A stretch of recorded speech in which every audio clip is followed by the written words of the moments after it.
Good evening আমার প্রিয় বন্ধুরা, কেমন আছো তোমরা সবাই? আশা করছি সবাই খুব ভালো আছো, আমিও ভালো আছি। আমার চ্যানেলের নতুন একটি ব্লগে তোমাদের সবাইকে আরও একবার স্বাগত জানাই। ঘড়ির কাঁটায় এখন বাজে সন্ধ্যে 6:30 আর তোমাদেরকে সঙ্গে নিয়ে আজকের ব্লগটি আমি এখন থেকেই শুরু করলাম। তোমাদের সবার কাছে অনেক অনেক অনুরোধ রইল ব্লগটি প্রথম থেকে শেষ অবধি দেখার জন্যে। আর এখন মাম্মানো দাদার সঙ্গে খেলা করছে, আর ওকে এখন আমি খাওয়াইনি, ওকে খাওয়াবো। তবে আজকে আমাকে একটু বেরোতে হবে, একটু দরকারি কাজ আছে বাইরে, সেই কাজগুলো না বেরোলেই নয়। প্রত্যেক সপ্তাহে ওয়েট করে থাকি কবে শনিবার রবিবার আসবে তোমাদের দাদাভাইয়ের সাথে আমি বেরোবো। কারণ আমার এখন বাইরে না বেরিয়ে বেরিয়ে এমন একটা অভ্যাস হয়ে গেছে, একা একা আর কোথাও বেরোতে ইচ্ছা করে না।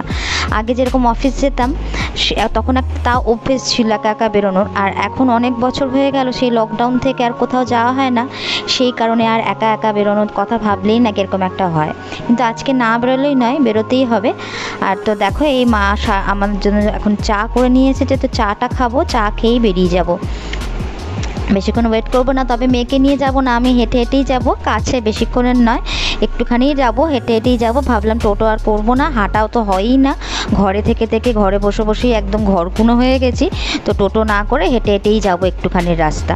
কয়েকটা আসলে দরকারি জিনিস নিতে হবে, মেয়েরও নেব, আমার মায়ের নেব, তারপরে ওষুধ নিতে হবে, সেই কারণেই যাব আর কি। তো এখন মেয়েকে খাওয়াবো, তাই সেরেলাকটা গুলে নিচ্ছি, ওকে খাইয়ে দিয়ে তারপরে আমি বেরোবো। ওকে এখানে রেখে দিয়ে যাব, ওর আড়ালে বেরোতে হবে, নয়তো ও দেখলেই আমার কাছে বায়না ধরবে যে আমাকেও নিয়ে চলো। তো ওকে নিয়ে গেলে আমার আর কাজটা হবে না, কারণ আমরা আর তোমাদের দাদাভাই যখন বেরোই একজন ওকে ধরে আর একজন দরকারি কাজগুলো মেটাই। তো এখন তো ও যেহেতু তোমাদের দাদাভাই যেহেতু যাবে না, ওকে একা একা কোলে করে নিয়ে যাওয়া খুব অসুবিধা হয়ে যাবে, সেই কারণেই। আর এই দেখো এখন বসেছি ওকে খাওয়াতে, দুজন মিলে লেগে পড়েছি। ওইদিকে আমার মাই যে কটা দিন মা রয়েছে মাই চেষ্টা করে খাওয়ানোর জন্যে, আর এখন মা উপরে বসে আছে আর ঠাম্মি দাদাই সেই আগের পুরনো দিনের মতন লেগে পড়েছে ওকে খাওয়ানোর চেষ্টা করাতে।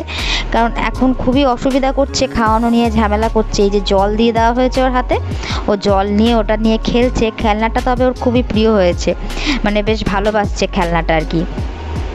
তো ওইখান থেকেই জল ঢালা হচ্ছে দেখে, আর ওটা দেখছে আর নিজে ঢালছে, তারপরে আমি ওকে খাইয়ে দিচ্ছি খাবারটা।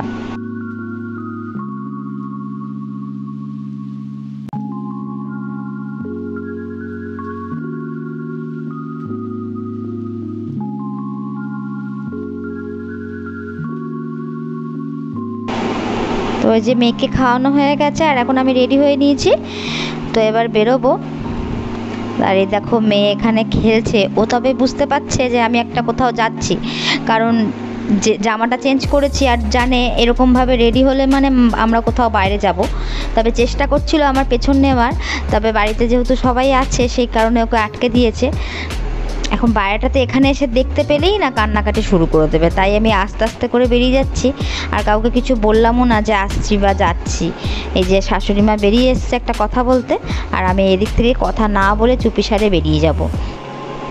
আমাদের দাদাভাইকে ফোন করেছিলাম, ওর আসতে একটু লেট হবে ভেবেছিলাম, ও আসলে ও অফিস থেকে যদি একটু তাড়াতাড়ি আসে তাহলে ওর সাথেই বেরিয়ে যাব, জিনিসগুলো নিয়ে আসব।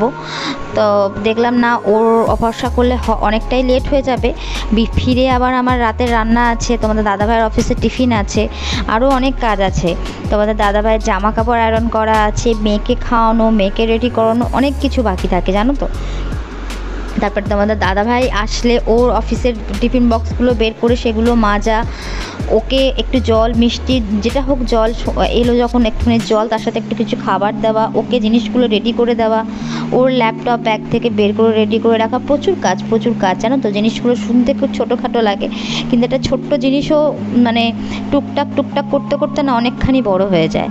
তো এই যে বেরিয়ে পড়েছি, আর এই যে ইনি হচ্ছেন আমাদের এখানকার একজন ঠাকুর, মা রাজবল্লভী মা, ওনাকে একটু দাঁড়িয়ে প্রণাম করে নিলাম। আর আগে চলে এসেছি ওষুধের দোকানে, এখান থেকে মায়ের ওষুধ নেব। আগের দিন মা তোমাদের দাদাভাই নিয়ে গেছে, তবে সব কটা ওষুধ পাইনি, কয়েকটা বাকি ছিল, তো সেটাই আমি এখন নিতে এসেছি। আর এসে দেখছি বিশাল ভিড় এখানে, কারণ এখানে ডাক্তারও বসে, তো সেখানেই সেই কারণেই এতটা ভিড়। তো আমি দাঁড়িয়েছিলাম, তারপরে নিয়ে নিলাম ওষুধটা। আর এখান থেকে ওষুধ নিয়ে সোজা বেরিয়ে চলে এসেছি একটা মানে দোকানে। এখানে কেক সমেত আরও বিভিন্ন রকম খাবার পাওয়া যায়, তবে আমি খাবার নিতে আসিনি। এখান থেকে আমি নেব একটা বিস্কুটের প্যাকেট আর মেয়ের কয়েকটা জিনিস নেব। আর এখানে থেকে আমি মিষ্টির দোকান থেকে একটু মিষ্টি নিয়ে বাড়িতে ব্যাগ। আর কোথাও যাইনি, ভেবেছিলাম বেরোচ্ছি যখন সন্ধ্যের খাবারটা একটু বাইরে থেকে কিছু খেয়ে নেবো। তবে জানি না কেন কেমন একটা লজ্জা লজ্জা লাগলো। আসলে বিয়ে করে আসার পরে কোনোদিনই আমি এখানে না একা একা বেরোইনি, তোমাদের দাদাভাইয়ের সাথেই বেরিয়েছি এই বাড়ি থেকে। হ্যাঁ, গেছি একা একা, তবে সেটা বাড়ি থেকে টোটো করে একেবারে আমাদের বাড়িতে গিয়েই নামতাম। একা একা পায়ে হেঁটে কোথাও বেরোইনি আমি নিজে। তো সেই কারণে কেমনটা লাগলো খেতে যে না না একা একা খাবো না, আবার যখন শনি রবি আসবে তোমাদের দাদাভাইয়ের সাথে বেরোবো তখন বেরিয়ে কিছু খাবো। তো খিদে তো পেয়েছিল প্রচুর, কি খাবো। বাড়িতে এসে মা মানে দুই মাকে আর আমার শ্বশুরমশাইকে পাপিকে একটু দিলাম, শশা দিয়ে মুড়ি দিলাম, আর আমার মাকে মিষ্টি দিলাম।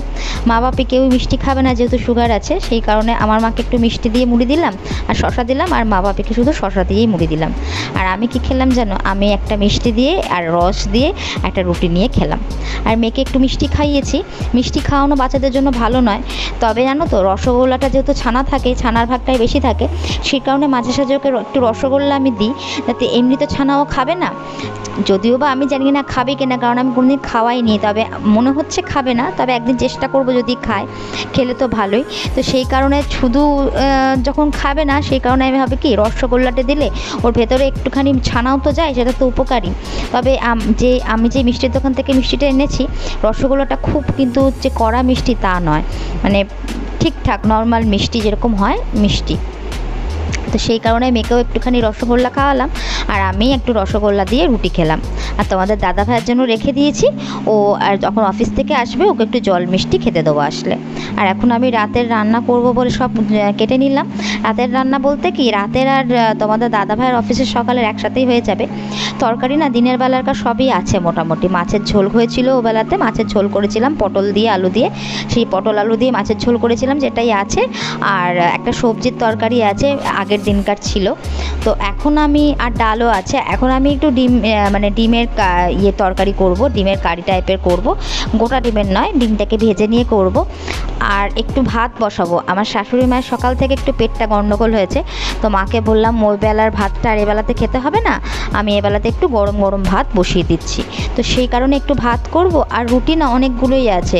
শাশুড়ি মার যেহেতু শরীরটা ভালো নেই, পেটের সমস্যার কারণে রুটি ওবেলাতে যে কটা হয়েছিল মা খায়নি, সেই কারণে অনেকটাই রুটি রয়ে গেছে। আর শাশুড়ি মা বললো এবেলা তো রুটি খাবে না, ভাত খাবে, সেই কারণে রুটি আর করতে হবে না, বাপি শুধু রুটি খাবে, আমিও ভাতই খাবো। তো মায়ের জন্য একটু ভাত বসাবো। আর এখানে আমি ডিমের মানে তরকারিটা করে নেবো একেবারে আমাদের রাত্রেবেলা, আর তোমাদের দাদা ভাইয়ের সকালের টিফিন হয়ে যাবে। আর তো মেয়ের ভাত করতেই হবে, আর ডাল আছে।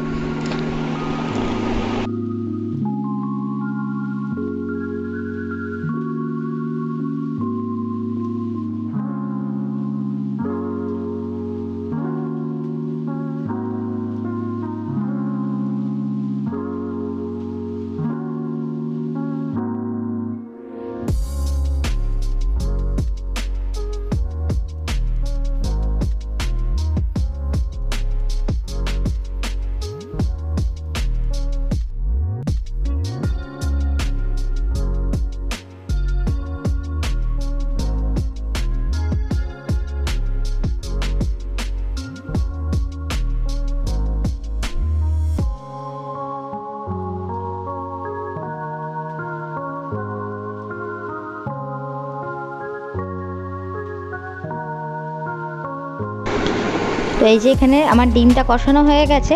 আর এই যে এখন মায়ের ভাতটা বসাচ্ছি প্রেশার কুকারে। প্রেশার কুকারে না আমি অত ভালো রান্না করতে, মানে বিশেষ করে ভাত করতে পারি না। প্রেশার কুকার ইউজ করি আমি কখন বলো তো, যখন খাসির মাংস করলাম কষানোর পরে প্রেশার কুকারে দিয়ে সেদ্ধ করি, সেটা একটা পারি করতে। আর মেয়ের ভাতটা করি। এছাড়া এমনি ডিম সেদ্ধ বলো, যে আলু সেদ্ধ বলো, সেটা করতে পারি, কিন্তু ভাতটা আমি প্রেশার কুকারে একদম আন্দাজ করতে পারি না। জলটা নয় বেশি হয়ে যাবে, আর নয়তো একদমই কম হয়ে যাবে, নয় পুরো পোড়া লেগে যাবে, আর নয়তো ভাতটা গ্যাদগ্যাদে হয়ে যাবে। আর ঠিক তাই, জানো তো, ভাতটা করার পরে, ভাতটা যখন হয়ে গেছিলো, হওয়ানোর পরে যখন শাশুড়িমাকে দেবো, মানে খুলে দেখতে গেছি কেমন হয়েছে, দেখছি ভাতটা না, ভাত ঝরঝরে হয়নি, ফেনা ভাত হয়ে গেছে। আমার মা আবার খুব সুন্দর প্রেশার কুকারে ভাত করতে পারে, মানে একদম আঠা আঠা হয়ে গায়ে লেগেও থাকবে না, পুরো ঝরঝরে হবে, মানে ভাতের হাঁড়ির মতন একদম ঝরঝরে ভাত। তোমরা দেখলে বুঝতেও পারবে না যে ওটা ভাতের হাঁড়ির ভাত না প্রেশার কুকারের ভাত। এত সুন্দর, মানে স্টিকি হবে না রাইসটা, মানে খুব ঝরঝরে হয় আর কি। তো এখন আমি তরকারিটা দেখে নিলাম ঠিকঠাক আছে কি না।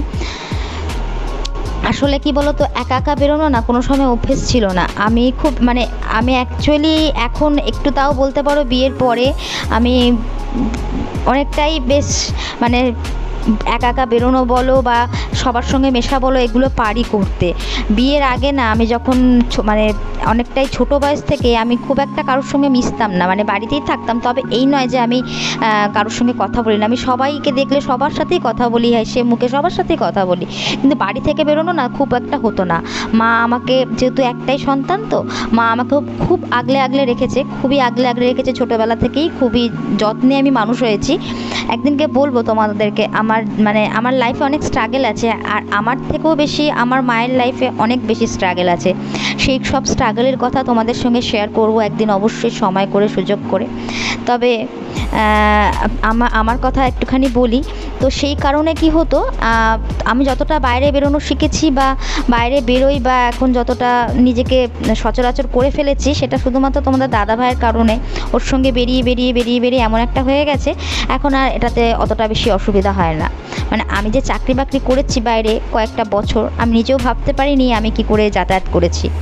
আমার একটা সমস্যা আরও আছে, সেটা হচ্ছে আমি কোনো গাড়ি বাসে চড়তে পারি না, আমার প্রচণ্ড পরিমাণে বমি হয়, যেটা আমি যখন চাকরি করেছিলাম আমার একদম স্টপ হয়ে গেছিলো, মানে একদমই হতো না বমি, আমি বাসে চড়তে পারতাম না, মানে আমার এমনই ফোবিয়া ছিল বাসে, আমি বাস দেখলেই বমি করতাম। তো চাকরি করার সময় এটা একদমই বন্ধ হয়ে গেছিলো, তবে এখন কিন্তু আবার সেই জিনিসটা শুরু হয়েছে। তো এখানে দেখো আমার রান্নাটা হয়ে গেছে, আর তোমাদের দাদাভাইয়ের অফিসের টিফিনটা আমি এখানে তুলে রেখে দিলাম, আর এইটা যে থাকবে এটা রাত্রেবেলাতে আমি খাবো, কারণ তোমাদের দাদাভাইয়ের তো মাছ আছেই, আর আমার মায়েরও মাছ আছে, আর মা বাপি কেউই রাত্রেবেলা মাছ আর ডিম খাবে না। তো সেই কারণ, বাপিরও একটা মাছ আছে, সরি আমি ভুলই বললাম, বাপিরও একটা মাছ আছে, তবে আমার শাশুড়ি মা রাত্রেবেলাতে আর মাছ খাবে না। তো যাই হোক বন্ধুরা, তোমাদের ব্লগটা কেমন লাগলো অবশ্যই জানিও, যদি ভালো লেগে থাকে একটা অবশ্যই লাইক, কমেন্ট আর শেয়ার করে দিও, চ্যানেলটাকে সাবস্ক্রাইব করতে ভুলো না। দেখা হবে পরের ব্লগে, ততক্ষণের জন্য টাটা বন্ধু।